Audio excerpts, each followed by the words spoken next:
नमस्कार बंधुरा RG cooking चैनेले आपनादेर सबाइके स्वागत। आज के निये हाजिर हो गेलाम तेतो छाड़ा उच्छेर एक रेसिपि निये। जारा उच्छे खेते चाय ना तेतोर जोन्नो रेसिपिटा तादेर जोन्नो। तो चलुन शुरू करा जाक। आमि एखाने 3টে उच्छे नियेछि आर लम्बा लम्बा टुकरो करे उच्छेगुलोके केटे नियेछि। एखन उच्छेर जे शक्त बीजगुलो सेई बीजगुलोके फेले देब। नरम बीजगुलो फेलार दरकार नेই। सब उच्छेगुलो बीज फेले रेडी करे निये एखन एकटा आलादा पात्रे उठिয়ে नेब। आलादा पात्रे उच्छेगुलो उठिয়ে निয়ে এখানে দিয়ে দেব 1.5 চামচ টক দই। হ্যাঁ বন্ধুরা, এই টক দইটা মাখিয়ে রাখার দরুন উচ্ছের যে তেতো ভাবটা একদমই চলে যায়। অবশ্যই এই টিপসটা ফলো করবেন, খুবই উপকৃত হবেন। টক দইটা মাখিয়ে এইভাবে 15 মিনিট আমি রেখে দেব। 15 মিনিট পর উচ্ছেগুলোকে খুব ভালো করে জল দিয়ে ধুয়ে নিয়েছি। জলটাকে ঝরিয়ে নিতে হবে। এবার একটা কড়াই গরম করে দিয়ে দেব 3 চামচ পরিমাণে তেল। তেলটা গরম করে এখানে কয়েকটা বড়ি আমি দিয়ে দিচ্ছি। আমি বিউলির ডালের বড়ি ব্যবহার করছি, বাড়িতে বানানো। বড়িগুলোকে নাড়াচাড়া করে লাল লাল করে ভেজে বড়িগুলোকে উঠিয়ে নেব। বড়িগুলো উঠিয়ে নিয়ে এই তেলের মধ্যে উচ্ছেগুলোকে দিয়ে দেব। উচ্ছেগুলো দিয়ে একটু নাড়াচাড়া করে দিতে হবে। উচ্ছেগুলোকে দিয়ে নাড়াচাড়া করে দিয়ে সামান্য হলুদ আর সামান্য লবণ আমি এখানে দিয়ে দেব। দিয়ে উচ্ছেগুলোকে বেশ লাল লাল করে ভেজে নেব, যাতে উচ্ছেগুলো ভাজতে ভাজতেই অনেকটা সেদ্ধ হয়ে যায়। আর লাল লাল করে উচ্ছে ভাজলে তেতো অনেকটাই চলে যায়।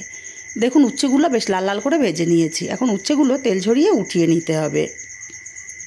আমি কাছে থেকে দেখিয়ে দিচ্ছি, ঠিক এরকম লাল লাল করে উচ্ছেগুলো ভেজে নিতে হবে।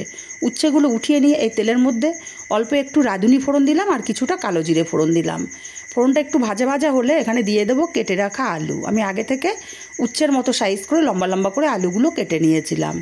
আলুগুলোকে দিয়ে নাড়াচাড়া করে ঢাকা দিয়ে আলুগুলো লাল লাল করে ভেজে নেব। আলুটা ভাজা হতে থাক, ততক্ষণে মশলা রেডি করে নেব। একটা মিক্সচার জারের মধ্যে দিয়ে দেব 1 চামচ কালো সর্ষে, দেব 1 চামচ পোস্ত, আর হাফ চামচ দেব গোটা জিরে, দিয়ে দেব হাফ ইঞ্চি পরিমাণে আদা আমি কুচি করে নিয়েছি দিয়ে দিলাম, আর ঝালের জন্য 2টো কাঁচা লঙ্কা দিলাম। মিক্সচার জারটা ঘুরিয়ে গুঁড়ো করে নিয়েছি। এখন এখানে অল্প পরিমাণে জল দিয়ে একটা মিহি পেস্ট আমাদের রেডি করে নিতে হবে। আপনারা চাইলে শিলপাটাতেও মশলাটা রেডি করে নিতে পারেন। দেখুন খুব সুন্দর মতো মশলাটা আমার রেডি হয়ে গেছে। এক সাইডে রেখে দিয়ে এদিকে দেখে নেব আলুগুলো ভাজা কতটা হলো। ঢাকাটা খুলে নিলাম। এবার দেখুন আলুগুলো এখানে বেশ লাল লাল করে ভাজা হয়ে গেছে। আমি এখন এখানে দিয়ে দেব পেস্ট করে রাখা মশলাটা। মশলাটাকে দিয়ে মিনিট খানিক আলুটাকে মশলার সাথে কষিয়ে নেব। আলুটাকে মিনিট খানিক কষিয়ে নিয়েছি। এবার এখানে দিয়ে দেব হাফ চামচ হলুদ আর স্বাদ মতো দেব লবণ।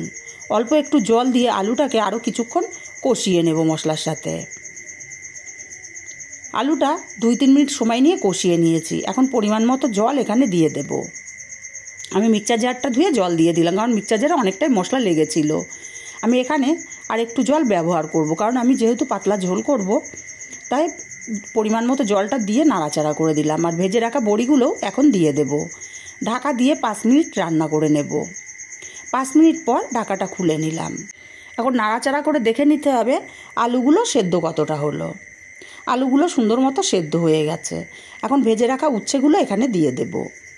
গরমের সময় এরকম একটা তরকারি থাকলে কিন্তু খুবই তৃপ্তিদায়ক, শরীরটাও ভালো থাকে, মনটাও ভালো হয়ে যায়। উচ্ছেটাকে দিয়ে নাড়াচাড়া করে ঢাকা দিয়ে আমি আরও 2 মিনিট রান্না করে নেব। 2 মিনিট পর ঢাকাটা খুলে নিলাম। এখন নাড়াচাড়া করে দিয়ে দেখে নিতে হবে উচ্ছেগুলো সেদ্ধ হলো কি না, কারণ উচ্ছেগুলো ভাজতে ভাজতে কিন্তু 90% সেদ্ধ হয়ে গেছিলো। উচ্ছেটা সুন্দর মতো সেদ্ধ হয়ে গেছে। এখন নাড়াচাড়া করে আমি এই অবস্থায় নামিয়ে নেব। ঠান্ডা হওয়ার পরে ঝোল অনেকটাই টেনে গেছে। রেসিপিটা কেমন লাগলো কমেন্ট করে জানাতে ভুলবেন না। ভালো লাগলে একটা লাইক দিতে ভুলবেন না।